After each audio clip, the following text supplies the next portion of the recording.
bring in Frank Habineza. He's the opposition leader and member of parliament and the leader of the Democratic Green Party of Rwanda. He joins me now live from Kigali for more. Frank, good to have you on the show. Let's talk about this year's summit. I mean, besides the issue of the recurring themes, increasing trade amongst member nations, a new one in fairly recent years, climate crisis. The summit really hopes to look at some of the problems in East Africa, like the souring relations between your country, Rwanda, and the Democratic Republic of the Congo, right? Yes, that's correct, and thank you for hosting me here.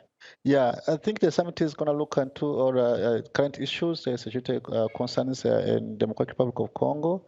But as you know, that the East African community has already taken a stand, and they have set up a standby armed brigade that is going to help address that issue.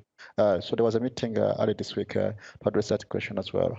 But I hear that also they can also discuss the situation in Ukraine. Russia and Ukraine is also part of the agenda. Yeah.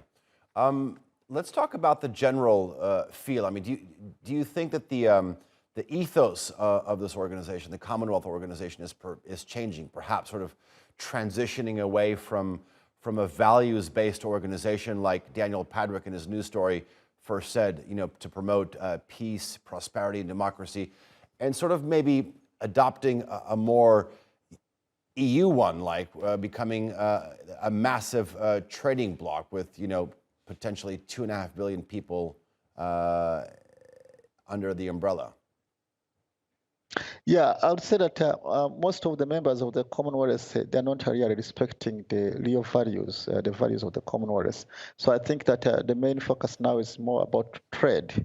I think they all are interested more in promoting business opportunities and finding economic gains.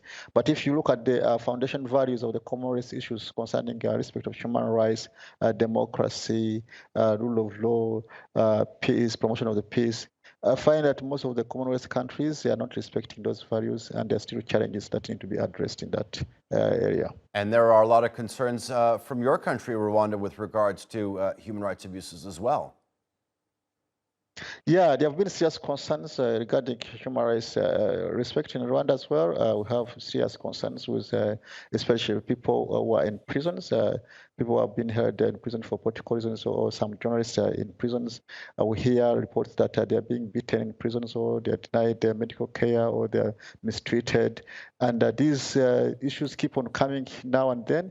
I actually brought some of these issues of mistreatment of prisoners in Parliament, and we had a debate on that. And actually, the Parliament set up a commission, set up one of the committees in the Parliament went in to look into all the different prisons and brought up a report in Parliament. So I think that these are issues that need to be addressed. We also have other issues concerning media freedoms, which need to be addressed, because we find that in a country like Rwanda, we need to have more media freedoms. Currently, we only have like 1 or 2 newspapers that are printing out. Most of the print media has run out. They are all closed down, and issues of media financing is a big problem. And as you know, without the media, the people are denied their rights of information. So we need more of that, and more freedom of expression, freedom of association. We find that still people are scared of joining an opposition party, fear that if they join an opposition party, they may lose their jobs. And this has happened in the past here.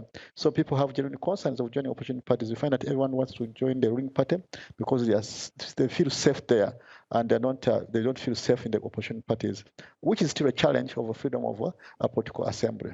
Okay.